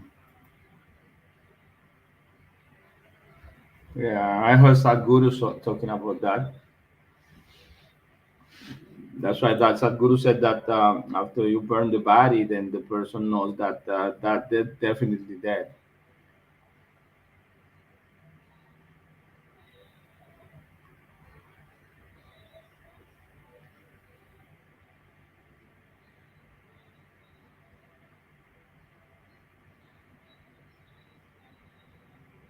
Getting the sun to blank is another way.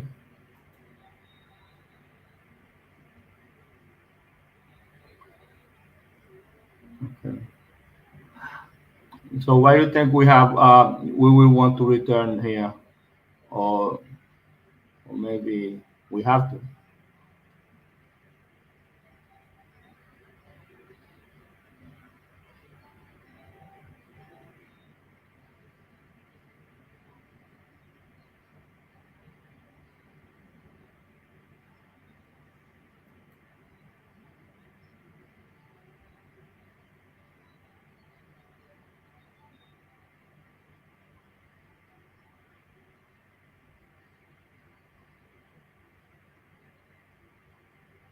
Okay, seems like we lost our host as well as Brother Kofo. I don't know what happened. It looks like he got kicked out of the studio, or maybe his connection Yeah, is I not think good they both from South right now. Africa. I guess that's what's going on here. Yeah. Okay.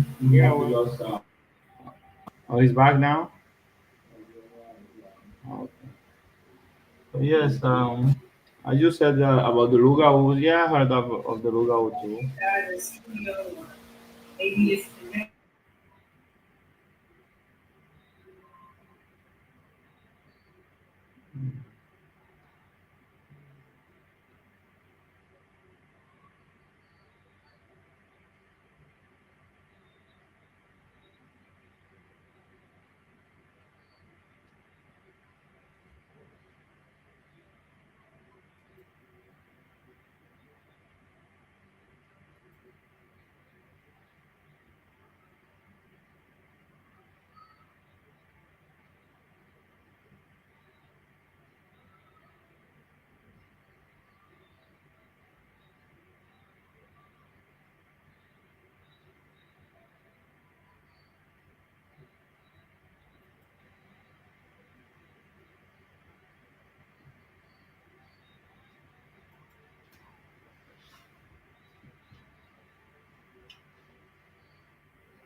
Are you there, sister?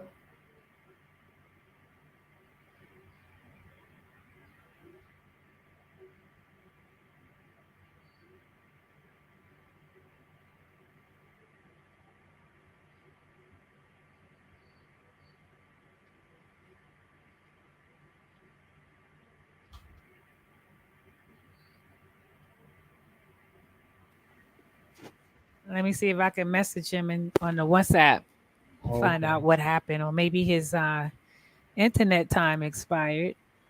Okay.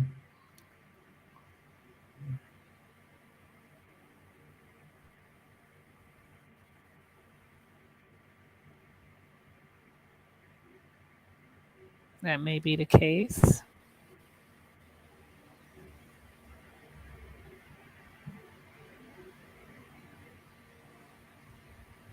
I think that may have happened. Okay. Because one of the things that I wanted to talk about, the thing was that it was not the subject of the discussion today. The discussion today was mythical realities. But I wanted to ask the brother also, both Kufu as well as um, the Oracle, about what do they think, or about or yourself as well. What do you think? What is the purpose Yeah, I think there was some internet issues going on his side. okay, So He answer you? I don't know what to say at this point. I mean,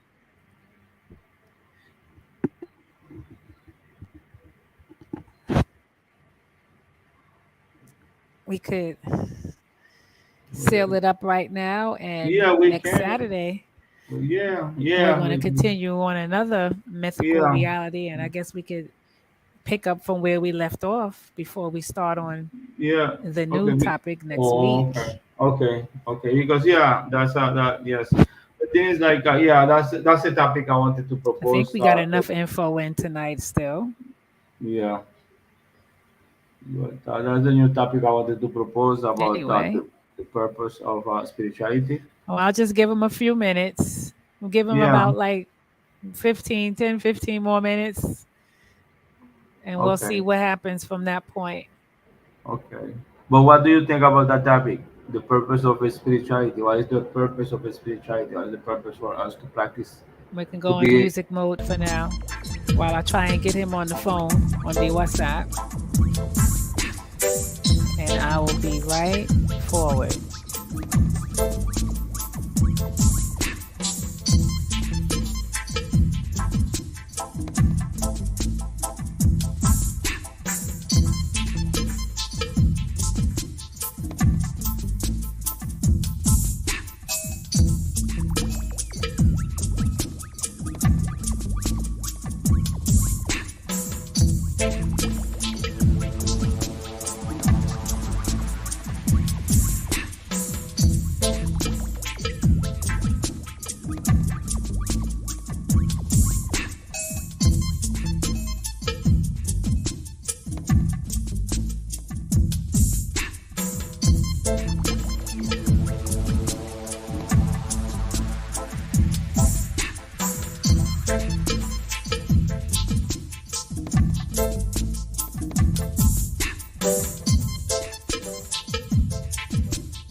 Okay, everybody, thank you for your patience.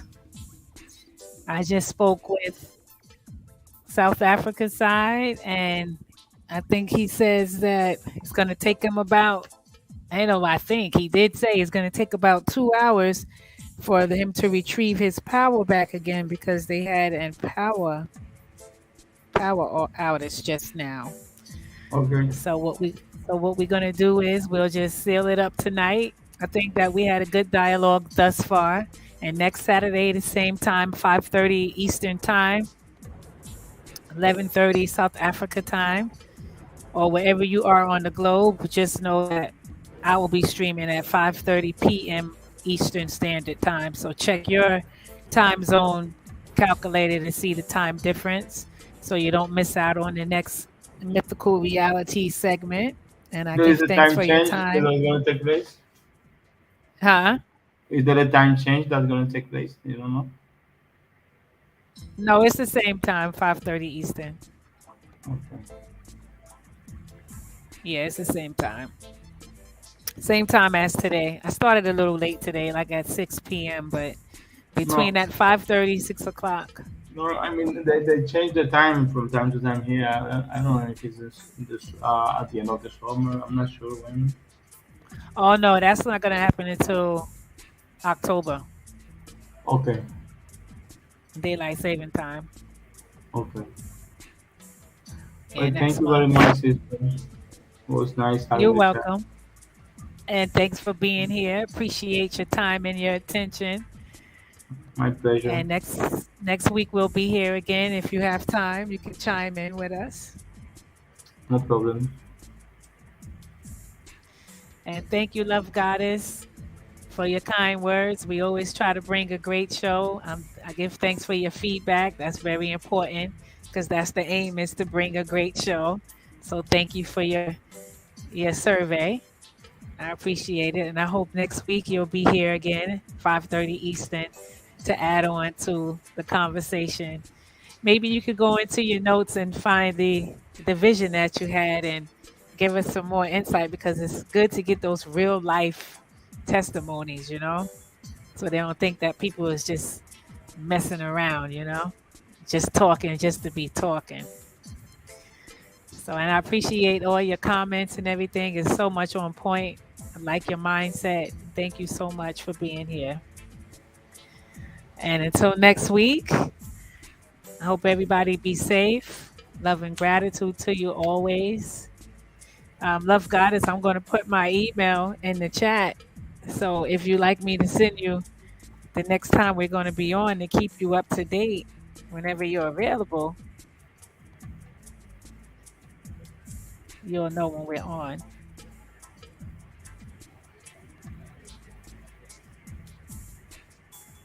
I'll just put it there real quick. So even when we disconnect, you can still see it on the screen for the playback. Yeah, so give thanks, everybody, and have a beautiful night. Enjoy the full moon energy. Stay safe. And until next time, All right. peace Thank and you, love. sister. You're Peace and welcome. love. Bye bye, sister.